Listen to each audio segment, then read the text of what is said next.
Smartphones and texting have caused many of us to forget that until the early 2000s, complete strangers could call you at any time for any reason. If they said the right things to keep you from hanging up, you could find yourself subjected to all manner of psychological manipulation. This tale is one in which several calls are featured, but in reality they are just one part of a much larger story. Try as they might, nobody has ever found a suitable explanation for the bizarre events surrounding the Sudbrink phone calls. Even with all the information readily available, it's often difficult to pinpoint precisely what type of story the Sudbrink phone call incident actually is. Is it a tale of government harassment? Is it an example of actual contact being made with extraterrestrial life? Or is it an instance of events intruding from one reality into another? Most researchers tend to agree that the story best fits into a category reserved for encounters with the enigmatic men in black. These mysterious figures, so named because they often appear clad in dark suits, have been a cornerstone of UFO lore and conspiracy theories since the 1950s. Amongst other things, they are often claimed to visit those who have witnessed UFOs or other inexplicable phenomena. Though they are usually assumed to be government agents of some description, many who encounter these individuals report that they have strange mannerisms and appearances. For example, they might use incorrect or unnatural words and phrases, or fail to respond to questions the way someone else might.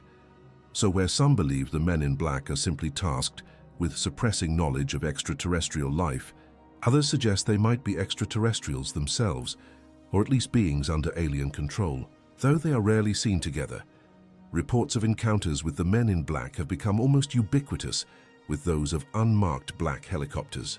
The idea of these nefarious vehicles became widely known during the 1970s and 80s and were associated with the aftermath of UFO sightings. As the name implies, witnesses often emphasize the absence of identifiable markings such as insignias or registration numbers, elements displayed even by military aircraft. In some cases, these helicopters are said to possess their own UFO-like features, including low noise or silent operation. Using this element of stealth, reports claim they will fly low over the homes of people who have had recent UFO sightings, chase their vehicles, and behave in other menacing ways.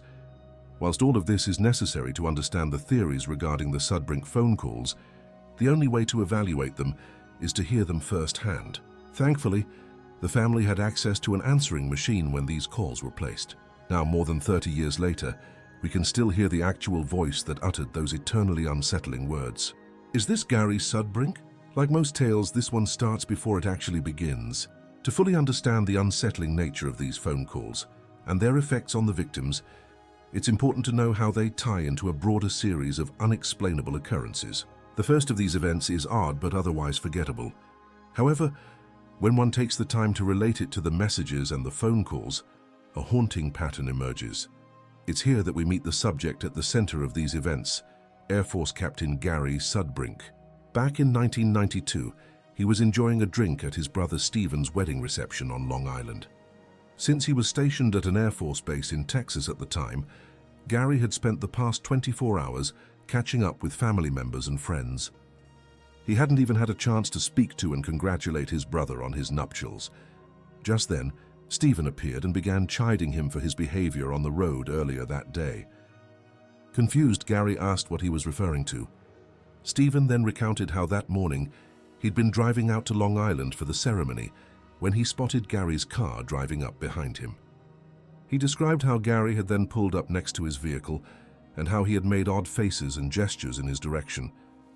Gary then sped off down the road, obviously in an attempt to get to the wedding venue first. After hearing his brother's recounting, Gary took a deep breath. He then explained that he had flown into New York and that the car Stephen had reported seeing was currently sitting in his garage back in San Antonio. So there was no way he could have been on that road earlier that day. Though the two brothers were understandably confused, they both felt that the wedding reception was no time to figure this out. Eventually, the busyness of the day forced both men to move on, but they didn't forget. 1 year later, when the phone at the Sudbrink house began to ring, this supposed case of mistaken identity would take on a terrifying new connotation. February 1993. Gary Sudbrink was looking over his schedule when he realized he had several days off in a row coming up. With nothing to do on base, he decided to take a flight home to see his family. He had been stationed in San Antonio, Texas for some time now, and he hadn't been home since his brother Stephen's wedding the previous year. Though standard procedure dictates that all military personnel inform their superiors anytime they travel, he was confident that he wouldn't be missed for just 3 days. This is important, as the fact that nobody knew he would be traveling from San Antonio to Long Island that February makes the events that followed that much more bizarre. The first strange occurrence happened whilst he was packing for his trip. Alone in his Texas apartment, he was suddenly startled by a loud commotion outside. Of course, as a member of the U.S. Air Force, he knew precisely what the sound was. Heading onto his balcony, he saw a helicopter hovering just beyond his property's fence line, no more than 20 feet off the ground. Whilst helicopters were a common sighting in the town surrounding the base, military pilots knew better than to risk flying so low in an urban area. Even stranger still was the fact that the aircraft seemed to be facing Gary's home specifically. In an attempt to try and identify the craft and potentially report this reckless behavior, he ran inside to get his binoculars. However, when he returned, the helicopter had ascended and sped off into the distance, but that was just the beginning of Gary's unusual day. Several hours later, he was standing at the airport terminal. His plane had started boarding, and he was just waiting for his section to be called. Though he was dressed in his Air Force uniform, he hardly felt like he stood out. After all, servicemen traveled back and forth from this airport all the time. That's why he was surprised when a slim man in an overcoat approached him and began asking questions. The man greeted him warmly and began to ask Gary about his travel plans. In an effort to be polite, he mentioned that he was visiting friends and family in New York. However, he was a bit unnerved by the fact that the man had a notebook with him and seemed to be jotting down the responses. He then began asking more personal questions. He wanted to know Gary's full name, but the Air Force captain declined to provide it. Gary was wearing his identification, but later mentioned that he specifically checked to see if his surname was visible, and it wasn't. Upon asking the man why he was posing so many questions, the stranger claimed to be starting up a small business and was conducting a survey. However, Gary noted that he hadn't seen the man talking to anyone else. He had merely made a beeline straight for him. When he inquired about this, the man simply said, "Don't worry, you won't get into trouble." It was at this moment that the terminal attendant called Gary's section. He excused himself and boarded the plane, happy to be done with the odd encounter. After taking his seat, he was quickly joined by another man with long hair and glasses. Moments after sitting down in the seat next to him, the man struck up a conversation. He too wanted to know where Gary was flying and for how long. At least in this case, it felt much more like friendly conversation. That was until another passenger arrived and informed the man that he was sitting in the wrong seat. The stranger then moved to a seat across the aisle where he continued his line of inquiry. However, a few minutes after this, a stewardess arrived to inform the man that he was again sitting in the wrong seat. He got up, but rather than move to his assigned spot, he stood near the emergency exit, bombarding Gary with questions about his return to Texas and, oddly enough, how he spelled his last name. At this point, the Air Force captain was understandably beginning to feel uncomfortable and refused to answer. As a result, the man finally decided to take his actual seat, which curiously was much further back on the plane. By the time Gary landed in New York, paranoia had set in. Concerned that these men might have been planning to rob his property whilst he was away, he immediately called his landlady and asked her to keep an eye on his apartment. He then proceeded to his family's home. Upon arriving, he spoke to his father about the strange events of the day. To his surprise, his father mentioned that a helicopter had been hovering over their family home that afternoon. It was then that the elder Sudbrink confessed something to his son. Several weeks earlier, he and his brother, Gary's uncle, had taken a trip to West Virginia. The purpose of the drive was to visit the Green Bank Observatory, which had recently installed a brand new 485-foot-tall telescope to replace the one that had mysteriously collapsed back in 1988. Ever since this event, which was attributed to the loss of a gusset plate, after settling in at his parents' house, Gary decided to reconnect with his friend Mike. The two hadn't spoken in some time, so his call was meant to be a casual catch-up. But as soon as Mike answered, Gary sensed that something was off. For starters, one of the first things Mike said was, "You're sounding better already." This comment confused Gary, who had no idea what his friend was referring to. Mike then nonchalantly mentioned that they had spoken on the phone just 20 minutes earlier, and that he'd sounded like he had a cold. This revelation left both men confused. Not only had he not called Mike, but he hadn't told anyone in New York that he was coming to town. Yet his friend insisted that Gary, or someone sounding just like him, had called. As the two started to go over the details of the conversation, Gary learned that the imposter had gotten some details wrong, including the airport where he had landed. Suddenly there was a beeping on the line indicating another incoming call. Telling Mike he'd call back later, Gary answered.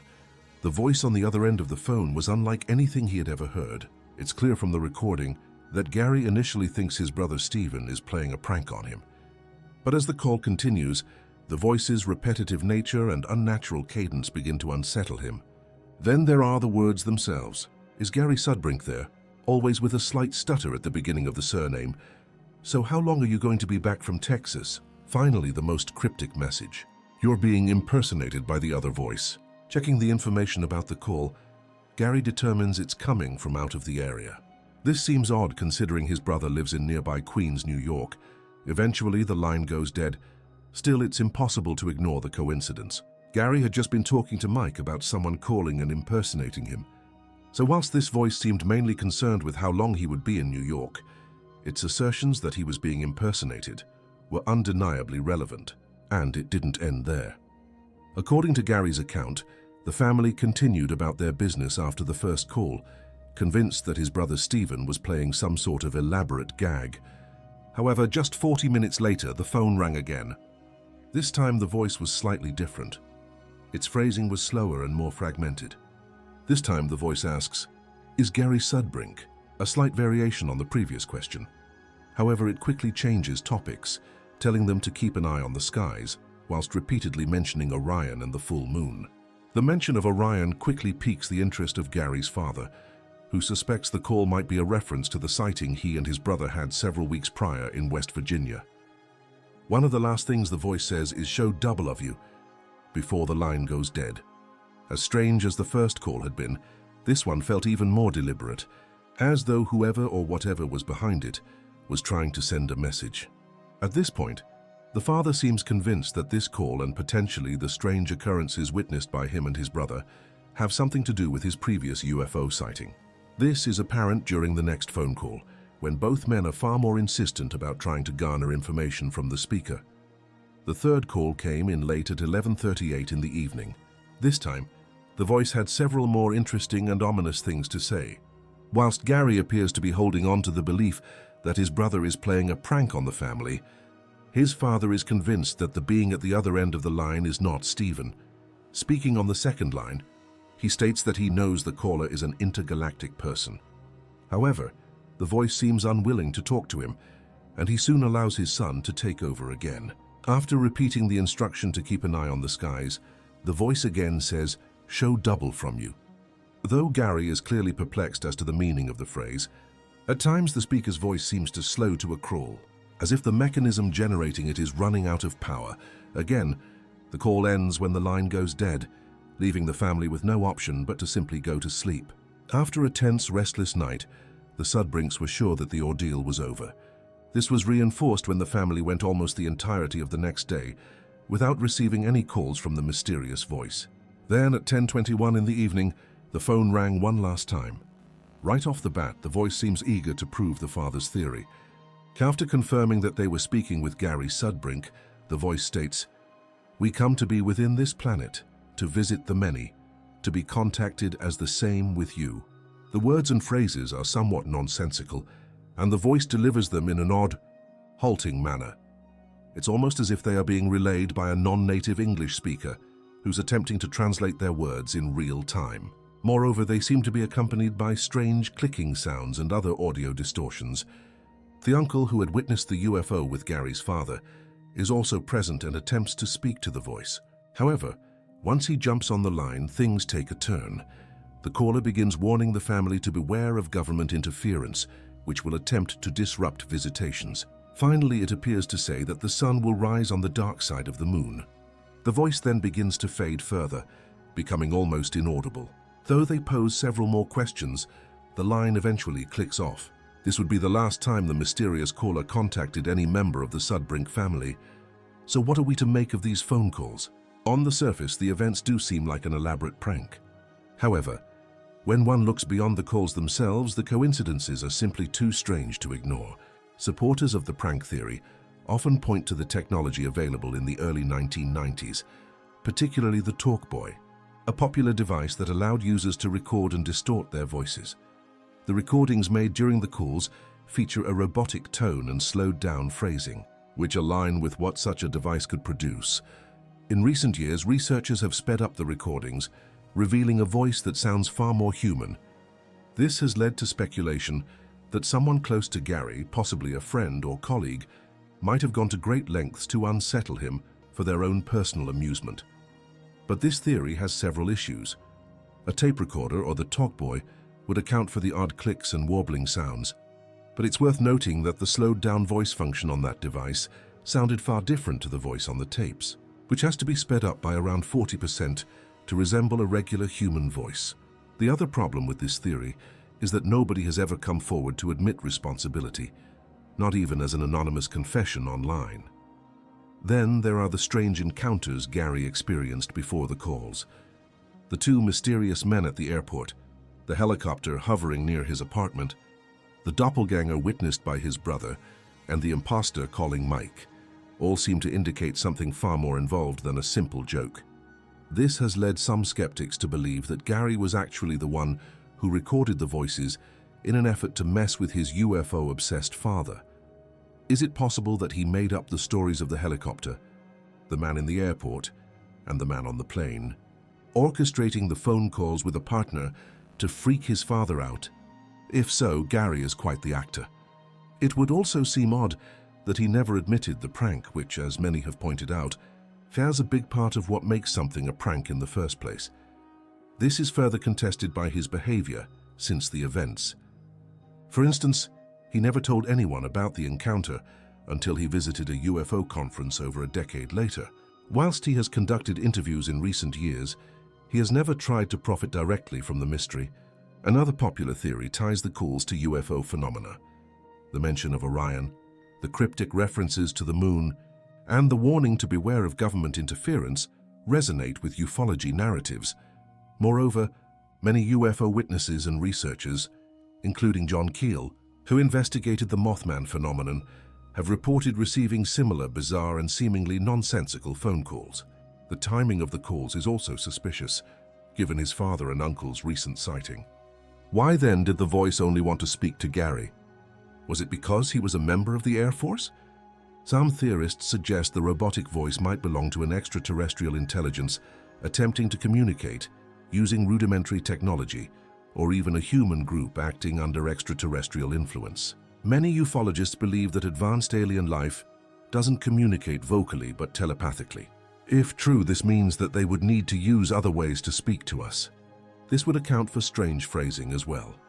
Even with superior intelligence, one could hardly expect extraterrestrials to understand the many nuances of the English language. This would leave any messages sounding foreign and incomplete. The cryptic nature of the calls has also led to speculation that they were part of a government operation. The references to government interference could be a deliberate misdirection by whoever made the calls. Some have suggested that Gary may have unwittingly been involved in something that drew government attention. For example, his role as an Air Force pharmacist might have placed him under surveillance for unknown reasons, or his father and uncle's UFO sighting could have triggered monitoring of his family. In this theory, the calls could have been part of a psychological operation intended to gauge his reaction or keep him off balance. The presence of the two suspicious men at the airport further supports this idea. The man with the notebook and the overly intrusive passenger both seemed intent on gathering information about Gary's movements, and their persistence suggests something more than casual curiosity. But wouldn't government operatives be a bit less conspicuous? Unless, of course, that was precisely the point. Many people who have had UFO sightings and report run-ins with the men in black described them as behaving in an over-the-top way that is threatening in retrospect but not necessarily in the moment. Then there is the doppelganger theory. Remember the way this story started, with Stephen coming up to Gary at the wedding reception and talking about how he'd not just seen him but also his car on the road that morning. This took place a full year before the UFO sighting and the first phone call, but it could explain why the voice on the other line was only interested in talking to Gary. You're being impersonated by the other voice. Show double of you. Beware of government interference. Mike had told Gary that the voice that spoke to him on the day of the phone call sounded almost exactly like him, but with a cold. Whilst we can't agree on much regarding this case, it's clear that the voice that interacted with the Sudbrinks over the course of those 2 days did not sound like Gary, who has a thick New York accent. This seems to support the theory that he was being mimicked in some way, and for some unknown reason. Though it sounds far-fetched, reports of double sightings and mimicry often accompany cases involving UFOs, men in black, or otherworldly encounters. If the calls were connected to such a phenomenon, it raises troubling questions. The most notable is why Gary Sudbrink? After all, he hadn't seen any UFOs. According to later interviews, he didn't even believe in UFOs at the time. Is it again possible that the UFO sighting has nothing to do with the case at all, and that Gary himself is the subject of all these phenomena? We may never know because, as far as we can tell, he never experienced any other strange occurrences. This has led some theorists to claim that there could have been some sort of temporal distortion, a weakness in space and time that allowed a Gary from another universe to enter our own. But even if that is true, it doesn't explain the messages that seem to reference aliens and outer space. The phenomenon of doppelgangers has been reported throughout history, across cultures and continents. In folklore, seeing one's own double is often considered an omen of death or misfortune. In modern paranormal research, doppelganger sightings are sometimes attributed to glitches in reality, parallel universes bleeding into our own, or even time slips where the same person exists in two places simultaneously. What makes Gary's case particularly intriguing is that the doppelganger wasn't just seen once. Stephen saw him on the road a full year before the phone calls began. Then, during the calls themselves, the voice repeatedly referenced this doubling. Show double from you. You're being impersonated by the other voice. These phrases suggest that whoever or whatever was calling had knowledge of the doppelganger incident. Some researchers have proposed that the calls were warnings. Perhaps an entity, whether extraterrestrial or interdimensional, was trying to alert Gary to the fact that something or someone was impersonating him. But why would such an entity communicate in such a cryptic, disjointed manner? And why would they know about events like the wedding incident or Gary's travel plans? The government surveillance theory gains traction when we consider the specific details of Gary's experience. He was an Air Force captain working as a pharmacist, which meant he had access to controlled substances and medical information. Could he have stumbled upon something classified? Were the calls part of a sophisticated psychological operation designed to discredit him or test his psychological resilience? The timing of the helicopter sightings is particularly suspicious. One appeared near Gary's apartment in Texas just as he was packing for his unauthorized trip. Another appeared over his family's home in New York on the same day he arrived. If these were military helicopters conducting surveillance, it would suggest that Gary's movements were being closely monitored. But by whom and why? The two men at the airport add another layer to this theory. Their behavior was odd enough to be memorable, but not quite threatening enough to warrant immediate action. The first man claimed to be conducting a survey for a small business, yet he only approached Gary. The second man kept moving to the wrong seats, as if deliberately trying to maintain proximity to Gary throughout the flight. These encounters bear the hallmarks of intelligence gathering or intimidation tactics. The mention of not getting into trouble by the first man is particularly interesting. Was this a veiled threat? Or was it an attempt to reassure Gary that cooperating wouldn't have negative consequences? Either way, it suggests that these men had knowledge of Gary's situation or status. The phone calls themselves, when analyzed closely, reveal patterns that don't quite fit any single theory. The voice asks questions it should already know the answers to if it's truly monitoring Gary. How long are you going to be back from Texas? If government agents were tracking him, they would know his travel itinerary. If aliens were telepathically aware of his presence, they wouldn't need to ask such basic questions. This has led some researchers to propose a hybrid theory. Perhaps multiple phenomena were occurring simultaneously. The doppelganger incident could have been genuine, a true paranormal event. The father's UFO sighting could have been real, and government agents, having somehow become aware of these events, could have used them as cover for their own surveillance operation, creating the phone calls to muddy the waters and make the entire situation seem too bizarre to be taken seriously. This theory would explain the inconsistencies in the calls. The references to aliens and UFOs were designed to make the case seem like the work of cranks or hoaxers. Meanwhile, the real surveillance continued behind this smokescreen of weirdness. It's a tactic that has been alleged in other cases of UFO. Witnesses who later experienced harassment that seemed designed to discredit them. The technology required to create the voice on the recordings has been debated extensively. While the TalkBoy device could slow down and distort voices, the specific quality of the voice on the Sudbrink tapes doesn't perfectly match what that toy produced. When sped up by about 40%, the voice does sound more human, but there are still anomalies. The pacing, the odd word choices, the way certain phrases are repeated, all suggest either a very sophisticated prank or something genuinely unusual. In the early 1990s, voice synthesis technology was advancing rapidly. Government agencies and research institutions had access to text-to-speech systems that, while primitive by today's standards, could produce robotic-sounding voices. Could the calls have been generated by an early AI or computer program? This would explain the repetitive nature and odd phrasing, as well as the inability to respond naturally to questions. However, this theory falls apart when we consider that the voice does occasionally respond to specific things the Sudbrinks say. Even if the responses don't quite make sense, a simple pre-recorded loop wouldn't be able to do this. Someone or something was actively participating in the conversation, choosing when to repeat certain phrases and when to introduce new information. The content of the calls is perhaps the most puzzling aspect. Keep an eye on the skies near Orion tonight with the full moon. Why Orion specifically? The constellation has featured in many ancient myths and is sometimes associated with UFO sightings. Some ancient astronaut theorists believe Orion was significant to extraterrestrial visitors in humanity's past. Was the caller referencing this, or was it simply a convenient celestial landmark?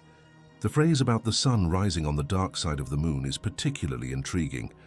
Scientifically, this is nonsense. The moon is tidally locked to Earth, meaning the same side always faces us, but the far side still receives sunlight. There is no permanently dark side. However, the phrase could be metaphorical or could reference something else entirely. Pink Floyd fans might find the reference amusing, given their famous album, but that seems too coincidental. Some have interpreted this phrase as a hint about hidden knowledge or secret lunar operations. Conspiracy theories about secret bases on the far side of the moon have circulated for decades. Was the caller hinting at this? Or was it simply word salad? Meaningless phrases strung together to create an atmosphere of mystery. The warning about government interference attempting to disrupt visitations is perhaps the most direct message in any of the calls. If we take this at face value, it suggests that the caller was trying to warn the Sudbrinks about government agents interfering with contact from extraterrestrials or other entities. But this creates a paradox. If the caller was an extraterrestrial or interdimensional being, why would they be concerned about government interference? And if they were concerned, why not provide more specific information or warnings? Gary's reaction throughout the ordeal is telling. Despite his initial skepticism, he engaged with the call seriously, asking questions and trying to extract information.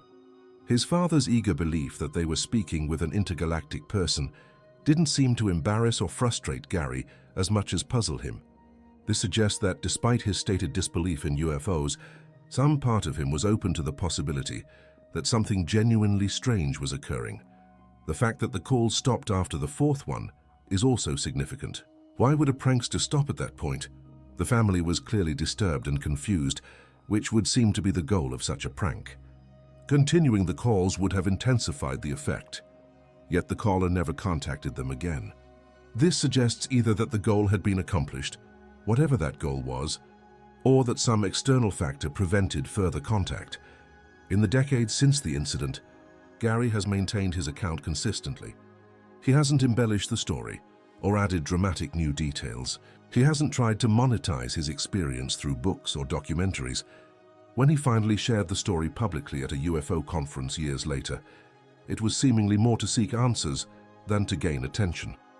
This consistency and lack of profit motive lends credibility to his account. The recordings themselves remain the most compelling evidence that something unusual occurred. Whatever one believes about their origin, they exist. They can be analyzed, studied, and debated. They are not vague witness testimony or blurry photographs. They are clear audio records of a voice saying strange things to the Sudbrink family.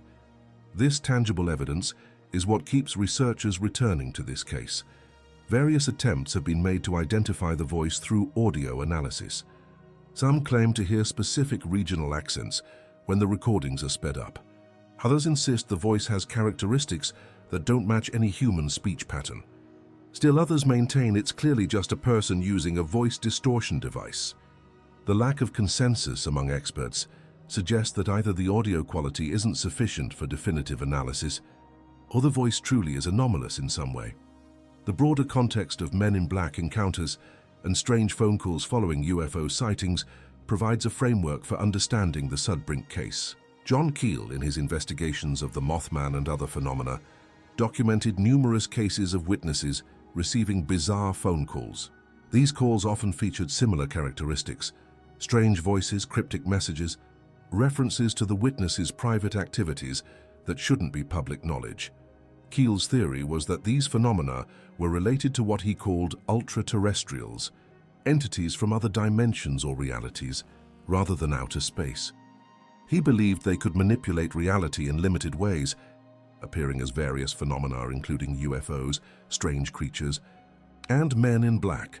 The phone calls, in his view, were another manifestation of this reality manipulation, using technology in ways that seemed almost like a cargo cult imitation of human communication.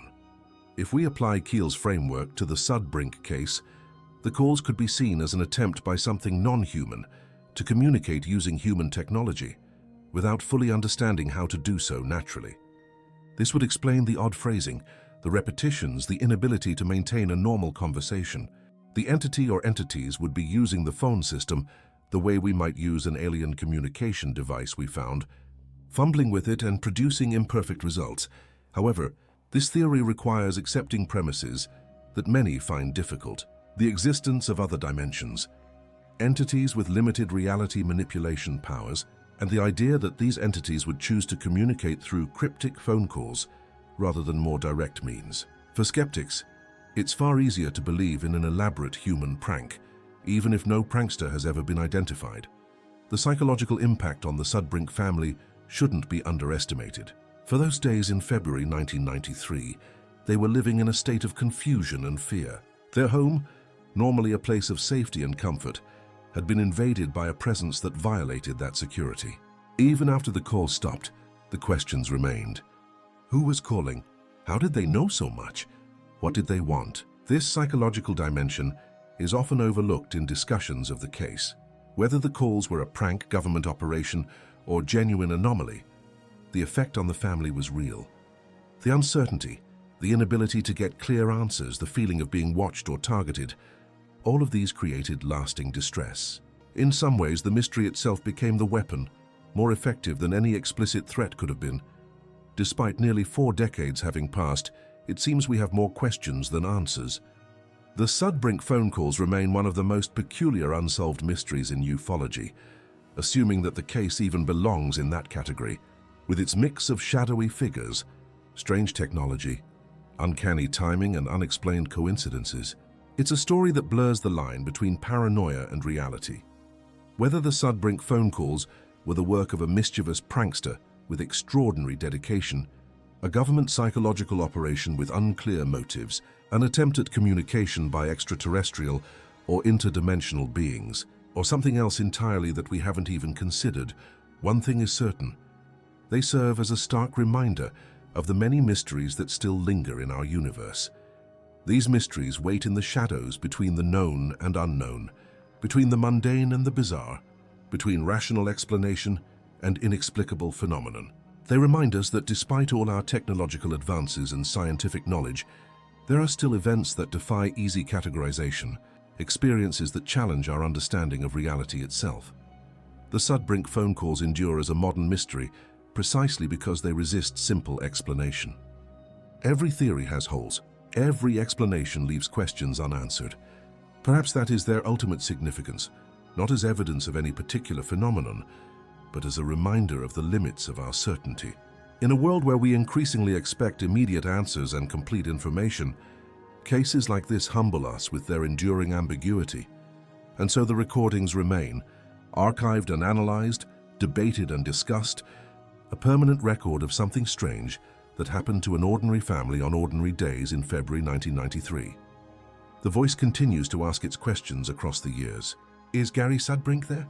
How long are you going to be back from Texas? Keep an eye on the skies. You're being impersonated by the other voice. Perhaps someday we'll have answers. Perhaps the truth will emerge, clear and undeniable. Or perhaps this mystery will remain unsolved, a puzzle without a solution, a question without an answer, forever reminding us that in this vast and complex universe, some things remain beyond our complete understanding, waiting in the silence between the stars.